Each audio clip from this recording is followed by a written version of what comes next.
Hello साथियों, आप सभी का आपके अपने चैनल पर स्वागत करते हैं। तो अगला टॉपिक देखिए, हम देख रहे हैं दो प्रॉब्लम सॉल्व करेंगे आपके लिए एग्जाम के पर्पज से। देखिए अमर अमर क्या है, 8% प्रति वर्ष की दर से 8% प्रति वर्ष की दर से 3 वर्षों के लिए कितना रुपये, 1500 रुपये। और चंद्रा 4 वर्षों के लिए 800 रुपये देता है। यदि कुल साधारण ब्याज 924 रुपये है तो प्रति वर्ष आर की दर ज्ञात कीजिए।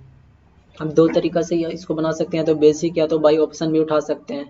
कि पहला क्या करता है, अमर 8% प्रति वर्ष की दर से, कितने प्रतिशत, तो 8% प्रति वर्ष की दर से 3 वर्षों के लिए कितना रुपए, 1500 रुपये और चंद्रा 4 वर्षों के लिए 800 रुपये रुपये देता है। यदि कुल ब्याज साधारण ब्याज है तो साथियों देखिए, पहला व्यक्ति क्या है, यहाँ पर सोल्यूशन करते हैं। पहला क्या है, अमर है। अमर क्या किया, 8% के हिसाब से मूलधन कितना है इसके लिए, 1500 रुपये। अमर के लिए मूलधन 1500 रुपये। समय कितना है, तो 3 वर्ष, 3 ईयर है, ईयर। और ये कितना, इतना रुपया है। और रेट कितना है, दर कितना है प्रति वर्ष, तो 8% है। इसके हिसाब से अमर लगाया, लेकिन उसी के साथ दूसरा एक दोस्त था चंद्रा। चंद्रा क्या किया, चंद्रा ने मूलधन रखा 800 रुपया और समय को बढ़ा दिया। टाइम कितना उसके लिए, 4 ईयर। और रेट भी समान ही है, रेट कितना है, 8%। अब दोनों लगाया पैसा किस आधार पर, तो साधारण ब्याज के आधार पर लगाया। और दोनों को 924 रुपया प्राप्त हुआ। यानी इसका ब्याज यदि इसका ब्याज और इसका ब्याज, दोनों का ब्याज S1 प्लस S2 हम कर दें तो दोनों का ब्याज का हमें प्रश्न में दिया S1 प्लस S2। अब बराबर कितना दिया, 924 रुपया। यानी इसका ब्याज और इसका ब्याज, दोनों के ब्याज का योग कितना दिया, 924 रुपया। तो पहला ब्याज का फॉर्मूला आप लोगों को पता है, साधारण ब्याज का क्या होता है, P मूलधन गुना दर गुना समय बटा 100।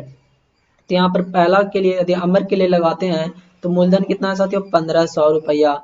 और समय कितना है, 3 वर्ष। दर तो पता नहीं है हमको, दर ही ज्ञात करना है, अब बटा 100। और यदि हम चंद्रा के लिए साधारण ब्याज लगाते हैं तो कितना मिलेगा, 800 रुपया। कितने समय के लिए, 4 समय के लिए। कितना दर है, 8% की दर से बट्टा 100। और कितना हमें प्राप्त हुआ, 924 रुपया। तो यहाँ से काटते हैं, 2 शून्य से 2 शून्य कट गया, यानी 15 45, 45 आर प्लस यहाँ से 1 शून्य 2 शून्य कट गया, यानी 8 चौक 32 आर, 8 चौक 32 आर बराबर 924।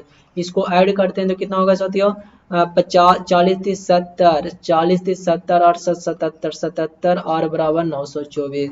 तो आर बराबर कितना होगा, यहाँ से आर निकले, एक मरतबे आर, तो 77 में से 7 5 12, 2 मरतबे 7 9 14, 7 9 15, यानी 12% आर हमारा हो गया। तो इस तरह आर का वैल्यू कितना आ गया हमारा, ऑप्शन नंबर 2। यदि आप चाहते हैं शॉर्टकट तरीका से बनाएं तो देखिए क्या करें, ऑप्शन आपको उठाइएगा। पहला यदि हम ऑप्शन 10% उठाते हैं तो 3 वर्षों का साधारण ब्याज कितना होगा साथियों, 3 वर्षों का 30%। क्योंकि साधारण ब्याज प्रत्येक साल क्या, तो ब्याज जुड़ता है। 3 वर्षों में 30% हो जाएगा। और इधर यदि यदि 4 वर्षों का लें तो इसका 40% होगा, किसका, तो चंद्रा का होगा।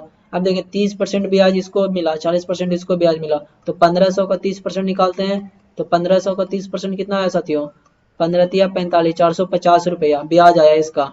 और इधर निकालते हैं कितना, 800 रुपया का 40%, तो 8 चौक 32, 8 चौक 32, 320। अब दोनों ब्याज को जोड़ते हैं तो क्या, 5 शून्य 5 2 4 3 7, क्या हमारा इतना ब्याज आया जो दिया हुआ साधारण ब्याज, नहीं। तो यानी ऑप्शन मेरा ये गलत है। अब दूसरा ऑप्शन को उठाते हैं तो देखिए, जब दूसरा ऑप्शन उठाइएगा तो कितना, 12% है। तो 12% एक ईयर के लिए, तो 3 ईयर के लिए साधारण ब्याज में 3 ईयर इधर है तो 3 ईयर से गुना करते हैं, यानी 12 × 3 यानी 36। 36% क्या होगा, साधारण ब्याज होगा 36%। किसके लिए, तो ये हो गया अमर के लिए, 36%।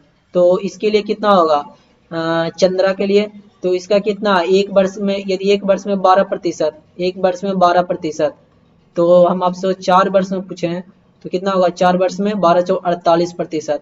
अब निकालते हैं, अमर का मूलधन कितना था साथियों, 1500 रुपये अंदर मूलधन, तो उसका 36% निकालते हैं।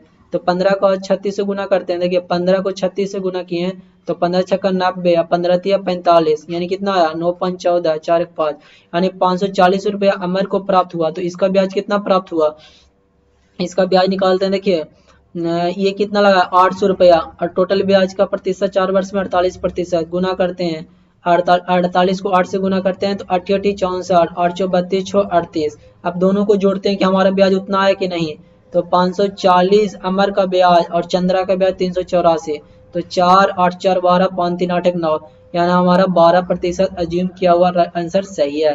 तो इस तरह इस ऐसे भी प्रश्न को हल कर सकते हैं आप ऑप्शन के बाय मेथड के द्वारा। तो आप समझ गए होंगे हम आपके क्या क्या है। पहले क्या किए अमर, यहाँ क्या था साथियों अमर, अमर का मूलधन दिया था 1500 रुपया, समय दिया था 3 साल, दर दिया था 2 वर्ष। तो और चंद्रा का दिया था मूलधन 800, समय दिया था 4 वर्ष, और दर पता नहीं था, लेकिन दोनों का ब्याज का योग दिया है 924 रुपया। तो हम फार्मूला जानते हैं, पहला ब्याज के हिसाब से कि मूलधन इंटू दर गुना समय बटा 100, और दूसरा ब्याज का फार्मूला लगा मूलधन गुना दर गुना समय बटा 100 बराबर टोटल ब्याज हो गया। तो यहाँ से आर में एक रिलेशन आया, क्योंकि दोनों के लिए आर दर समान था, तो इसीलिए किसी तरह का कोई परेशानी नहीं आया। तो दर यहाँ से एक वेरिएबल में हम आराम से निकाल दिए। यदि ऑप्शन बाई ऑप्शन चलें तो क्या किया हम यहाँ पर, सबसे पहले 10% हुआ है, तो 3 वर्षों के लिए उसका ब्याज कितना होगा 30%, और किसके लिए तो अमर के लिए, और चंद्रा के लिए 4 वर्षों का ब्याज 40%। तो 1500 को 30% यदि ब्याज मिलेगा तो कितना मिलता है 450 रुपया, और चंद्रा को लिए 800 रुपया पर 40% यदि ब्याज मिलता है 4 वर्षों में तो कितना मिलेगा 320 रुपया। अब दोनों को ब्याज को जोड़े तो 770 रुपया, जो हमारा सही नहीं है, क्योंकि हमारा प्रश्न में ऑलरेडी पहले ही दे चुका है कि साधारण ब्याज 924 रुपया है दोनों का। तो यानी ऑप्शन नंबर ए हमारा जो हम उठाए थे वह गलत है, तो इसलिए हम ऑप्शन नंबर 12% को उठाएं। तो 12% एक वर्ष में है, तो 3 वर्ष में साधारण ब्याज पर कितना होगा 36, भारतीय 36, तो 36% अमन का साधारण ब्याज होगा। तो चंद्रा का साधारण ब्याज कितना होगा 4 वर्ष के लिए, तो 12 4 48। अब 1500 में 36% अमर को साधारण ब्याज प्राप्त हुआ, तो कितना हुआ 1500 का 36% 540 रुपया, और चंद्रा को 800 का 48% साधारण ब्याज प्राप्त हुआ, तो इसको कितना हुआ 384 रुपया। अब दोनों को ब्याज का योग कर रहे हैं तो कितना हुआ 924 रुपया, जो हमारा प्रश्न में दिया हुआ उसके बराबर आएगा। इसका मतलब कहने का मतलब हुआ कि जो इसका जो ब्याज था एक्चुअली में वह कितना था 12% था। तो इस तरह आप समझ गए होंगे प्रश्न को, और सॉल्यूशन भी मेरा समझ गए होंगे। तो चलिए आगे बढ़ते हैं। आगे अगला प्रश्न है, अगला प्रश्न यहाँ पर देखिए साथियों, एक पंखे का मूल्य 1500 रुपये अंकित किया, और अंकित मूल्य पर 20% की छूट प्रदान की जाती है। शुद्ध लाभ इतना रुपये तक लाने के लिए ग्राहकों को क्या अतिरिक्त छूट प्रदान की जानी चाहिए। देखिए शुद्ध मूल्य इतना रुपये तक, देखिए एक पंखा है जिसका एमपी, यानी एमपी मतलब मार्क प्राइस, अंकित मूल्य होता है, अंकित मूल्य कितना दिया है साथियों 1500 रुपये, और अंकित मूल्य पर 20% की छूट प्राप्त करती है। अंकित मूल्य पर क्या करते हैं 20% छूट प्राप्त करता है। तो 20% यदि छूट प्राप्त किया, यानी कहने का मतलब कि 20% छूट प्राप्त किया, यानी 80% का वैल्यू ये दिया हुआ है। नहीं साथियों गलत बोल दिए, 1 मिनट। देखिए अंकित मूल्य पर 20% छूट प्राप्त करता है, तो एक्चुअली में कितना में सामान बेचा होगा,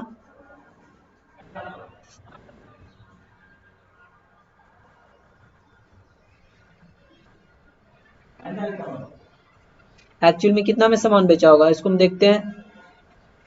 कि 1500 रुपया था मूल्य, 20% छूट प्राप्त किया, तो एसपी उसका जो अंकित मूल्य पर छूट देते हैं। जैसे कोई वस्तु है तो उसका अंकित मूल्य लिखा होगा, तो उस पर हम छूट दिए तो वह क्या होगा सेलिंग प्राइस, यानी बिक्री मूल्य कितना होगा इसका, बिक्री मूल्य यानी 1500 का 80% में बेचा होगा व्यक्ति, तो 1500 का 80%, क्योंकि 20% छूट दे रहा है, तो 15 8 8 5 40, 15 8 20, यानी 1200 में उसको बेचा होगा, और 1200 में इसको क्या करा होगा बेचा होगा। तो 300 रुपया का छूट भी दिया होगा, क्योंकि देखिए 1500 का 20% निकाले हैं, 20% निकाले हैं, तो हमारा कितना प्राप्त हुआ 300 रुपया, यानी 300 रुपया छूट दे रहा है, और 1500 का वस्तु है, तो कितना में हम बेचा होगा तो ग्राहक 1200 रुपये में। लेकिन आगे क्वेश्चन में दिया शुद्ध मूल्य इतना रुपये तक, इतना रुपए में नहीं दे रहा है, उसको फिर से बोला कि फिर से डिस्काउंट दे रहा है। शुद्ध मूल्य 1104 रुपये तक लाने के लिए ग्राहक को क्या अतिरिक्त छूट प्रदान की जानी चाहिए, मतलब 1200 रुपये था उसको 1104 रुपये में बेचना है, मतलब फिर से छूट दे रहा है दुकानदार, तो कितना रुपए का छूट दिया होगा। अब देखते हैं इसको 1200 में से कितना रुपए का घटा, 10 में से 4 गया 6 9, यानी 96 रुपये का छूट दिया, किसमें से 1200 में से इंटू 100 करते हैं, तो यहाँ से क्या निकलेगा, यानी 8% जब इसमें छूट देगा तो वो क्या करेगा, 1104 रुपये में बिकेगा सामान।